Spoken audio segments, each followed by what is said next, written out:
This video that I am about to share with you was pushed, or rather suggested to me by YouTube. I listened to it twice, just to make sure that I fully understood everything that was being said. This video is pure investigative journalism at its finest. Thanks to Speak and See for sharing. I have decided to react and comment on it. China is kicking America's tail, and America is reacting with all frustration. As you listen to the video, you will soon know where Africa stands, and where the United Nations and America stand. America is giving ultimatums. I cringe.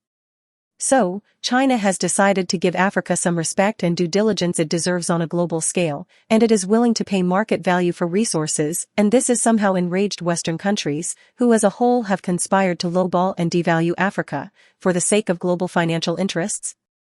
They know that if Africa divorces colonial powers that's only there to destabilize, then they can renegotiate prices that will destabilize Western economies, and sure would place Africa in the global superpower role. The West, or straight up, they just cannot fathom out the thought of having to respect Africa as equals. Africa is poor according to Western financial policy. When Africa divorces Western powers, then only then will they reclaim their richest value. They do not want to compete or pay their share. They want to destabilize, then negotiate security in return for mining rights. That to me is typical mafia behavior. Remove Western countries, and terrorists will go simultaneously, because they are one and the same skin. I do not know why America cannot leave Africa alone. They do not share culture, food, language, traditions, and customs. There are no common boundaries either. Leave Africa alone. Responsible visionary African leaders have been deleted in unaccountable numbers by you-know-who. Any African leader who challenges the West is deleted. All the people who care about Africa should watch and share the video. It will give you the insight into the American thinking about Africa. You will also notice that Africa is not represented in this meeting. Why not? This is just the continuation of the Berlin Conference in November 15, 1814 to February 26, 1885. The Scrabble for Africa. Let us continue. It is mind-boggling on how the so-called civilized and democracy-oriented, moral, human rights-conscious organizations can discuss Africa as if the people of that continent are children is beyond comprehension. This behavior and attitude is barbaric, underhanded, and nefarious at its core. America has major issues in its backyard, and yet sits here to discuss other countries. The audacity. It is amazing how this world policeman is so concerned over people who are over 7,000 miles away, and not care about people who really need help, like 653.104 homeless in America. Africa should refuse all form of exploitation. Africa, protect your continent and your minerals. Sorry, I have gone a bit too long. Please let us listen to or watch the video. Your comments are very welcome indeed. Thank you. What you're about to see here, nobody else has seen it, except maybe your heads of state and people that are privy to the information. But now if you have the time, I suggest that you take it to watch this. You'll end up knowing more about what is actually the process of things within the USA in regards to Africa and how things are going right now in a committee hearing in Congress that took place about a week ago. And I've gone through it over and over, piecing the puzzle. And I don't think someone from another country should have the right to intervene on other sovereign countries at all. It's not my thing. I think they should mind their own business, but that's never been a strong point of the United States. So what you're going to watch here, I hope that you like, subscribe, so that I can keep bringing more of this content to you. But we'll go over it piece by piece. There are a lot of pieces to this puzzle to put together here, and it starts slow, it moves faster, but what you're about to see, and I just want to once again tell you, these aren't my opinions that you're hearing on these floors, and I might even have to stop it once in a while to explain some things. Some of you might understand what's going on, but a lot of you might not, so I'm going to be doing it for those that don't. If you do understand what's going on as you're hearing these congressional officers, some are going to say really bad things about Africa. things that are going, that they say behind closed doors. That when they get back up into the podium, if they're in front of the Africans themselves in Africa, then they're all peachy keen. But this is the behind the scenes, what takes place. So let's do this. And I just want everybody in Africa to know I am praying for your continent, in particular, Africa, as the whole continent, unity of one continent, a one people. As the earth to me, I mean, we're all one people. And I just want to say I'm praying for you, and my heart wishes and blessings go out to what's happening in Africa right now. So as we watch this together, and I'm sure a lot of your heads of states are going to get this too, presidents, PMs, MPs across Africa will be watching this as well. And I want to say thank you for joining. Hopefully this helps. Let's go. In December, the government of Ghana demonstrated great leadership in advancing a successful United Nations Security Council resolution that would see Africa take greater ownership of its security by allowing resources to be redirected from the United Nations to African Union-led security missions. This is a significant development and a departure from long-standing U.S. policy that spans administrations.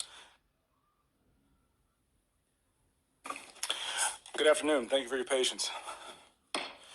The Foreign Affairs Subcommittee on Africa and Subcommittee on Global Health, Global Human Rights, and International Organizations will come to order. The purpose of this hearing is to examine the current state of U.S. policy toward UN peacekeeping missions and the future of peacekeeping operations in Africa. I now recognize myself for an opening statement.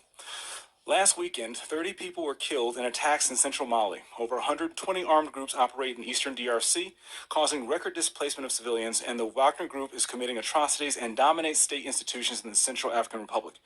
These are all countries where multi-year, multi-billion-dollar peacekeeping missions are or were recently deployed. Today's hearing is as much about the future of peacekeeping as it is about the reality of growing insecurity across the African continent. The failing of these peacekeeping missions leaves African countries with few alternatives. This has resulted in increased reliance on private military companies or bilateral deployment agreements with fellow African countries. These PMCs cover a spectrum from Wagner's neo-colonial model that trades in violence and uses blood gold to fund Putin's war in Ukraine, to responsible companies, including American PMCs that provide essential security and logistics services at U.S. embassies. I would like to better understand what is being done to kneecap Wagner's influence on the continent, where countries are looking for immediate solutions, and how the administration is approaching countries that want to engage responsible PMCs. These bilateral agreements, showcased by the successful deployments of Rwandan troops to Mozambique and the Central African Republic, demonstrate that African governments are taking security measures into their own hands. I look forward to hearing how the Department of State's Global Peace Operations Initiatives develops the critical mission capabilities of partner countries. In December, the government of Ghana demonstrated great leadership in advancing a successful United Nations Security Council resolution that would see Africa take greater ownership of its security by allowing resources to be redirected from the United Nations to African Union-led security missions. This is a significant development and a departure from long-standing U.S. policy that spans administrations. It is clear from my engagements with African governments that they share my concerns around how this new framework will operate in practice. The U.S. taxpayer is asked each year to support payments to the United Nations for peacekeeping missions that are increasingly viewed as irrelevant or worse to the national interests of these countries where they are mandated to restore peace and security. The future of these peacekeeping missions is the billion-dollar question, and I look forward to the discussion today as we consider alternatives that may prove a greater success. That means ensuring the human rights standards at the AU reflect the UN standards and are effectively implemented during operations. We know that security forces abuses and human rights violations are some of the biggest drivers of violent extremism. That's why we need to make sure AU peace operations uphold human rights standards to maintain their legitimacy and to prevent them feeding into the very extremism they're aiming to curb. Of this subcommittee. Thank you for inviting me to discuss how the Bureau of International Organization Affairs is defending American interests and working with our multilateral partners to tackle the global challenges of conflict, insecurity, human rights violations, and more. It's good to be with you to discuss the future of peacekeeping in Africa. An essential element of UN, AU, and sub-regional missions is that they include safeguards designed to promote respect for human rights, protection of civilians, and humanitarian access. What, Assistant Secretary Sisson, are the steps being taken to make sure that the United Nations changes the level of assessed contributions for China and ends its treatment as a developed country? And what is the U.S. doing to support burden sharing for peacekeeping costs among our allies and partners? Thank you for that important question, Chairman. Listen, the U.S. has continually opposed the People's Republic of China's efforts to position itself as a developing country or as a champion for the developing world. We continue in our engagements, not just in New York, but in Geneva, Rome, elsewhere in the UN capitals, to increase awareness, particularly among the developing countries, that the PRC, China, does not negotiate in resolutions at the UN with their best interests at heart. The PRC is the number 2 contributor of assessed contributions to the UN. Yes, but what are we doing, ma'am? What are we doing? We are there in New York in the budget committees. We are there in the UN Security Council in both the open and closed discussions as we push to make sure that others realize that China's self-identification as a developing country, paying less than it really should, is hurting other nations' best interests. Cool. Are you seeing any results? I believe that we have in the budget committee, the 5th committee of the UN, and then there's another oversight committee up in New York, increased awareness. There's a new reporting requirement, sir, on China's developing nation status. So you on the Hill are going to be seeing on a regular basis. This is due to you middle of this year in the NDAA state authorization. This reporting requirement is a new one. You'll be getting the first report shortly. Sweet, thank you. Mr. Pratt, countries in Africa that have contracted with Wagner and now a successor frequently state that in the face of existential security threats and failed or absent alternatives being offered from the West, Wagner is the only choice available to them to secure their security. Do you agree that this is the reason that CAR, Mali, and others have turned to Wagner? Let me say first, these are extremely difficult operating environments, as you well know. Part of the question revolves around our own restrictions in terms of 7008 restrictions on what we are able to do in those countries. I believe that UN missions have been successful in addressing some of the concerns of those countries, but not all of them. And I think there are other resources that those countries could draw on to solve those problems that would be much better than a Russian solution. So do you agree or disagree that this is a reason? Is it a reason or is it an excuse in your experience in those 3 particular countries? I think it's a really complicated question, and it's hard to address the security issues in those locations. All right. I actually think that it gives an out for people to skirt what we believe are the very basic standards of democracy, good governance, and human rights. I believe that other organizations are able to skirt that. And the leaders of these states are taking advantage of being able to run around international law and the rules-based order. We must make sure that we stand by our allies and stand by human rights, democracy, and good governance. But the American people are beginning to question what we are getting in return for our great generosity. We need to, the difference between investments and charity, the line is accountability, transparency, and results. And the American people are not seeing the results.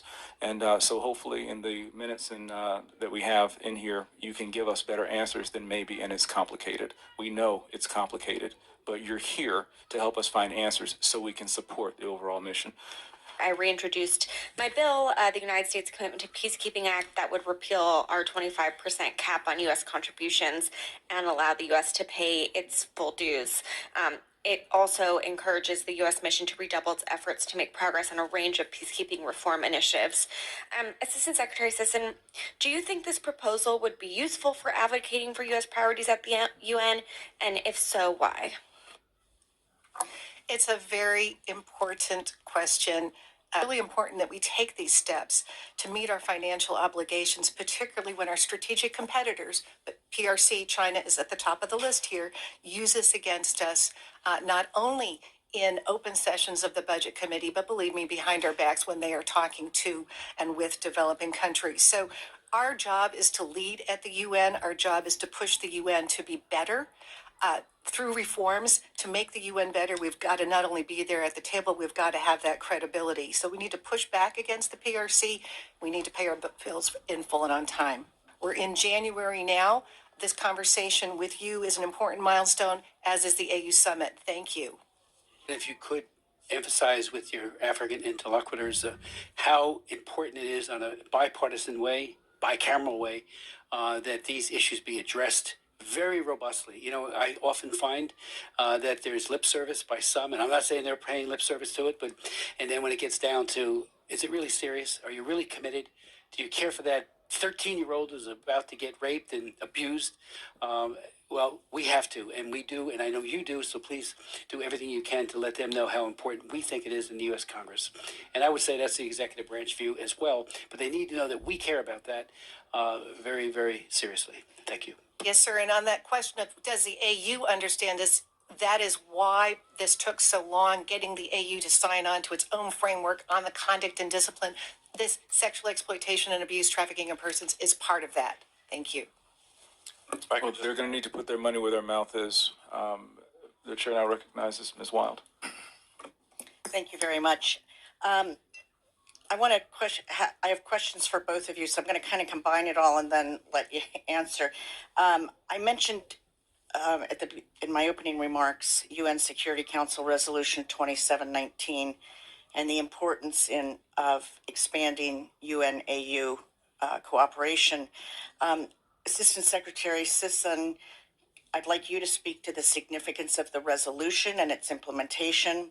Ambassador Pratt, can you speak to the importance of supporting the strengthening of AU-led peace support mission capacity across the continent?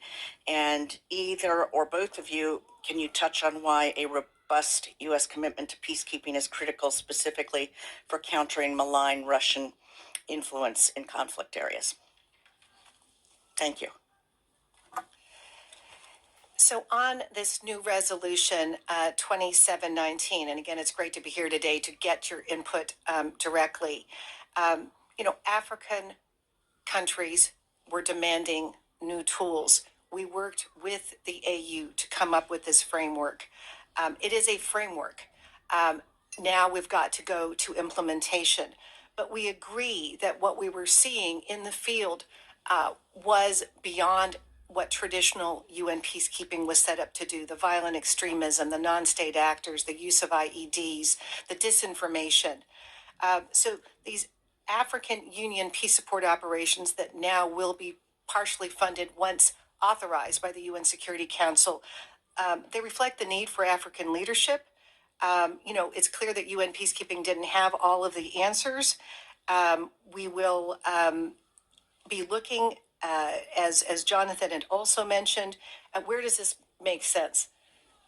Where can the troops deploy rapidly? This is what we've seen, the value added of the AU's own peace support operations and the regional operations, the regional economic REX operations. Over the last 30 years, we've seen about 38 of these regional operations. They're often able to deploy very quickly, but they didn't have that predictable financial capability. They didn't have that sustained financing. So they fell down after a quick launch. They weren't able to meet their mandates, or the logistics piece didn't fully support the mandate. So that's where we're going to have to focus.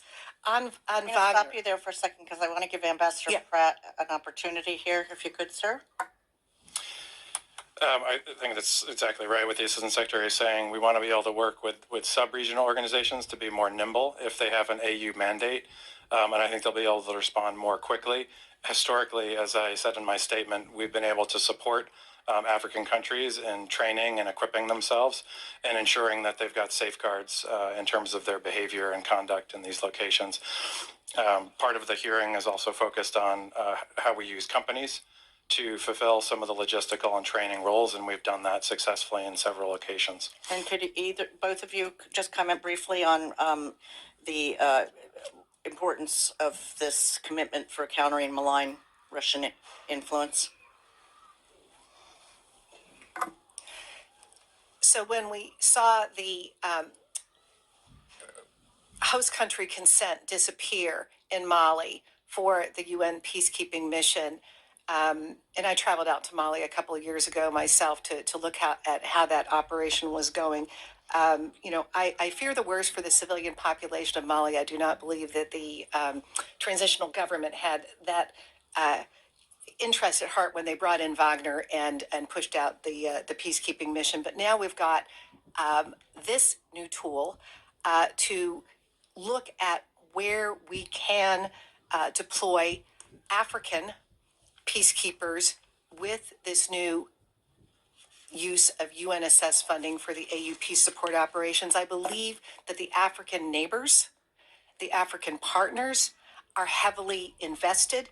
In fact, they've been heavily invested all along. When you look at the deployment of African peacekeepers in the UN peacekeeping operations, the number of fatalities. There's been a lot said right now. I haven't jumped in. Excuse me for taking my jacket off. I was getting warm. But if you notice what she has just said, that with the Wagner group in Africa, the Russians, the UN is working on, with other UN allies in Africa, peacekeepers. They're calling them peacekeepers, and what peacekeepers sometimes would mean would be people who were keeping peace, making sure. I mean, the way they're talking about Wagner right here, and they're putting Africans military in there, another proxy thing. The U.S. loves to do this. Have the Africans fight against other Africans and just pay them money. I'm not saying that is exactly what we're hearing here. I don't want to discount anything, though. You always prepare for the worst, but I haven't chimed in yet, and I figured I would chime in just to let you know that I'm here, listening with you. But that right there, I don't know what it sounds like to me, is they're seeing Russia moving into Burkina Faso, Mali, Niger, and they're taking steps with other ally countries that are allied to America, maybe ECOWAS. They didn't say that, but just maybe. And making sure that they've got a military strong enough to defeat other militaries. That's so far, and hopefully you're enjoying this. Like, subscribe, and we're going to continue moving forward with this. Are heavily invested. In fact, they've been heavily invested all along. When you look at the deployment of African peacekeepers in the UN peacekeeping operations, the number of fatalities, for example, last year, 56 of the 66 were actually in these African peacekeeping missions. So the 25% burden sharing is there, but putting their men and women on the front lines in these operations is also extremely significant, and we are partnering with them to lift up these priorities in their own regions. I now recognize Chairwoman Kim for 5 minutes of questions. Well, I want to thank the witnesses for joining us today. The UN Security Council Resolution 2719 allows for consideration of UN financing of AU-led peacekeeping missions. This provides a framework to a needed security alternative to the current options, but the resolution left out a lot of important details unanswered, most pertinently around the role of the African Union. This resolution includes a burden-sharing aspect with UN funding being capped at 75%. This is an amendment I understand the United States led. However, I'm concerned that leaving the question of where the additional 25% of funding will come from to a case-by-case basis will hamper the ability of this framework to be efficiently deployed. The African Union has well-documented financial and logistical challenges. The AU Peace Fund has not yet reached its 400 million fundraising goal, and the absence of any major AU-led peace operations to address the conflicts in Ethiopia and Sudan illustrates the AU's limited intervention capability. So, Assistant Secretary Sison, where do you expect this additional 25% of funding to come from? And what have you heard from African partner countries on this requirement? Now, it's an important question, and that burden sharing, as I said, was a key piece of this negotiation in December up in New York. But again, this 25% is the AU contribution.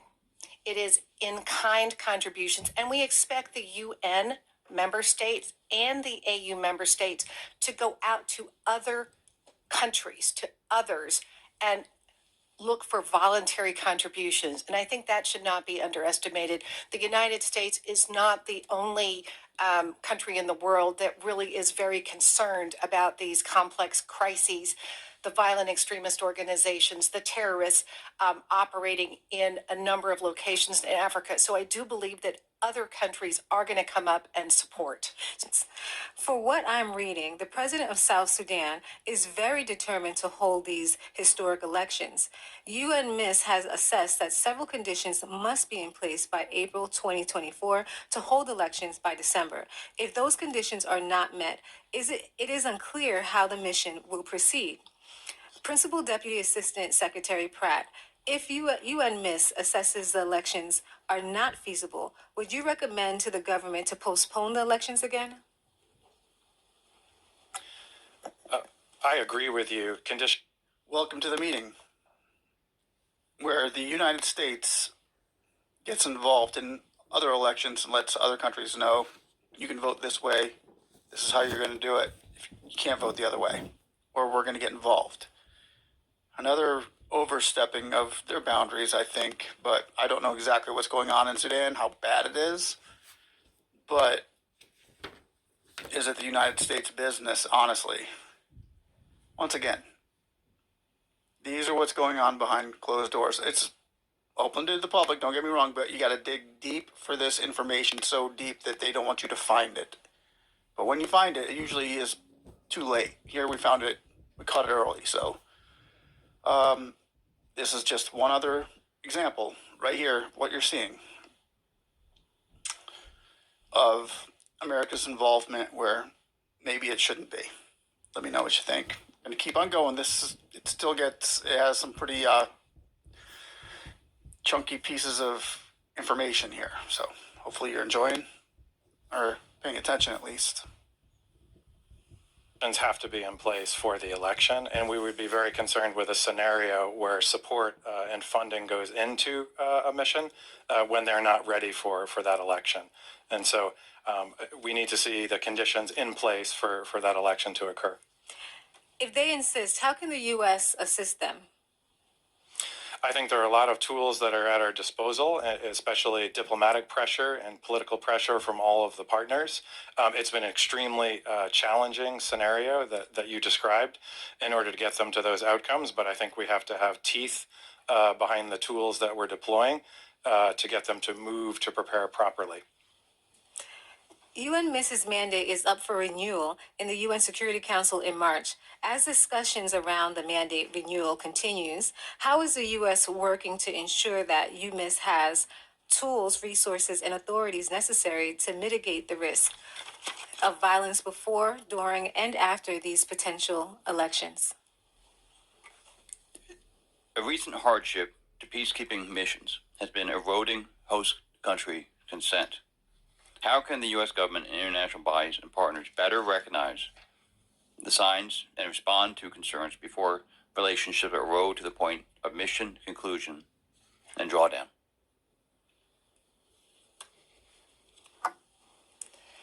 It is a really important question, and I'll tell you, at that African peacekeeping ministerial at the National Defense University Force Commanders Roundtable, this was probably the number one topic of conversation. Earlier news to us, when things look like they're going south, so we can also go in there and engage on these questions.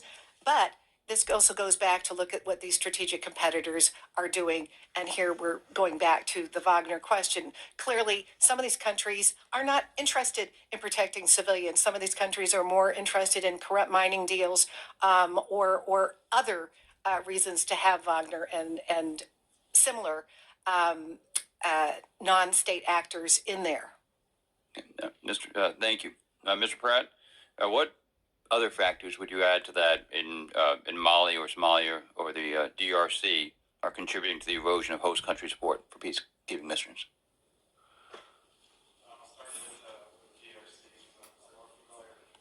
I'll start with the DRC. Because I'm more familiar with that situation.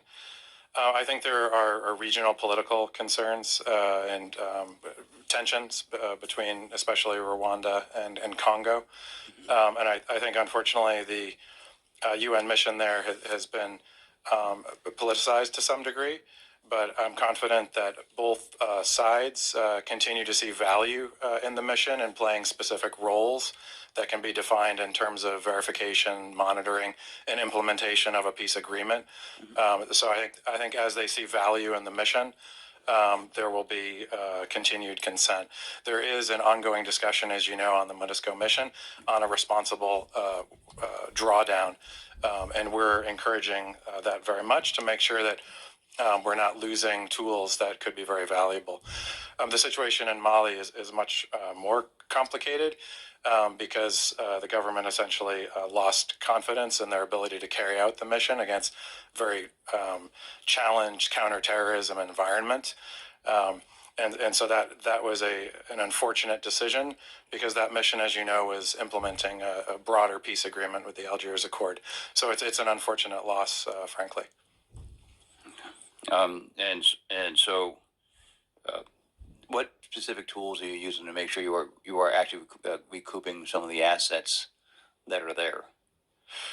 We've worked directly with the United Nations, and I defer as well to the Assistant Secretary to address the question, but we've pushed them directly to ensure that they're removing all of the equipment that they possibly can, that it's feasible and cost-effective financially to be able to do that. How does Congress's failure to appropriate sufficient funding to pay our peacekeeping dues in full and address our obligations to the United Nations in the arrear affect our peacekeeping ability in Africa? And in leading, and as we push the UN to do better, and as we push the UN to reform, if we haven't paid what we owe in full and on time, our credibility is undercut.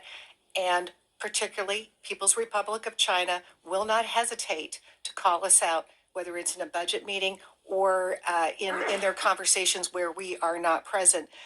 Thank you. Can you point to any disinformation campaigns that are currently going on the continent that we should be apprised of? Let's start. There are a number of very pernicious campaigns going on. One was that had to do with, for example, in Mali, the effectiveness of that mission there, the UN mission. And I think a lot of the information campaign that the Russians were pushing around this is one of the factors that drove the government to ask for the mission's withdrawal. Is this creating a more hostility between the African government and the UN peacekeeping troops? Well, I think we've seen the example of a very unfortunate example of Mali, where they lost a tool that could have been very valuable and was playing a positive role. And so yes, that's an example, a very tangible one of where we lost an important mission. Thank you, Mr. Jackson. I now recognize Congressman McCormick for 5 minutes. Thank you, Mr. Chair. So I was going to go a totally different line of questioning, but you brought up an interesting point about paying our dues and about our participation in the United Nations. My first interaction with the United Nations was in 1994 in Operation Restore Hope. As you may remember, famously we withdrew from Rwanda and because some UN peacekeeping troops were killed. and about 1 million people were killed shortly thereafter. Not a very good peacekeeping mission. And that was my first taste of the United Nations. Since that time, I'm sure you're aware of the accusations of thousands of child trafficking accusations against the United Nations troops, of sex for food and other problems, theft, murder, embezzlement, including people who are in the hierarchy of the United Nations themselves with very little accountability, I might add. You talked about how important it is to pay our dues. 28% of the United Nations is what we pay. And I think that's around $13 billion per year right now. Probably averaged around $10 billion since 1994 when I was there, which means around $300 billion that we paid to the United Nations. Now, what we've gotten out of that in Africa and other places is a continued decline of United States representation in the United Nations as China continues to supplant us throughout Africa.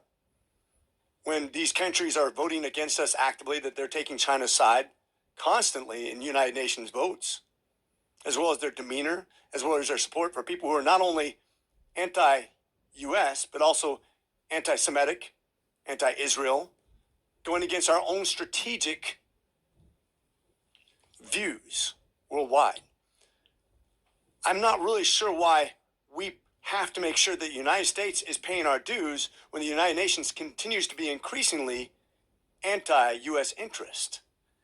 And what upsets me is when you look at the development of China and their influence, and we already had Russian influence in Africa. I would say that both Russia and China are more influential in Africa than we are already. And certainly with that deterioration in the United Nations influence, where you have also, I believe, over 10,000 Chinese firms now operating throughout the continent. Of the 54 countries in Africa, 5 have any diplomatic relationships with another ally or strategic interest partner, Taiwan.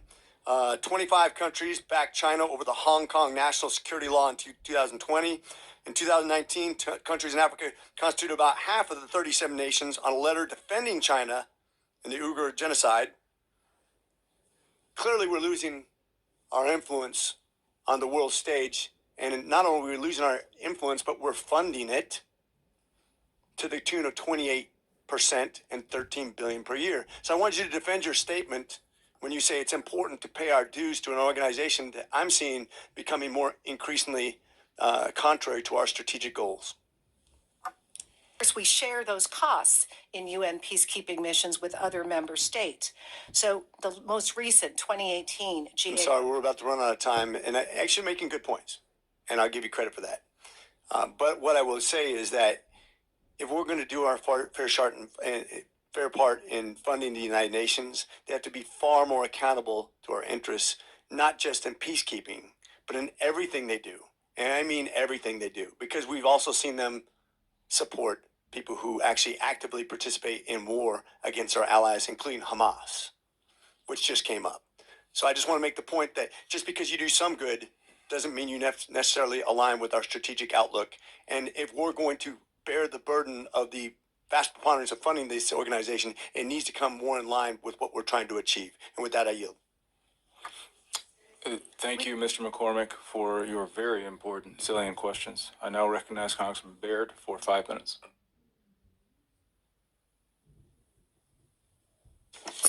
Thank you, Mr. Chairman, and appreciate our witnesses being here. The United States, kind of to what my colleague just talked about, is the largest contributor to the UN peacekeeping. And in fiscal year 22, $1.3 billion was contributed to the 4 largest missions, all of which were in Africa. So, Assistant Secretary Sisson, do you feel that the investment into these peacekeeping missions is a responsible use of taxpayer funds when the missions fail to restore peace and order, which is kind of like what my colleague just asked? And again, these African countries, to go back to the use of UNSS funding for AU peace operations, they are asking for our help. They are asking for our help. And I think that is an important partnership aspect we need to consider, sir. Could I ask, do these actions help us counteract what the Chinese Communist Party is doing in some of these countries? So when we see the Chinese come in, It is often based on a deal, a road construction, mining, a specific commercial deal. It is true that China has come in bigger to the UN in terms of what they are contributing, both monetarily and I will point out also peacekeeping personnel. We want to lift up why we're here. We're here to protect civilians. We're here with peacekeeping to keep these humanitarian access corridors open for badly needed food, medicine, and so forth. We are not interested in sending peacekeeping missions out to look for, the mining deal. So I think as we point out what our intentions are and what those are of some of our strategic competitors, our developing country partners do see a difference.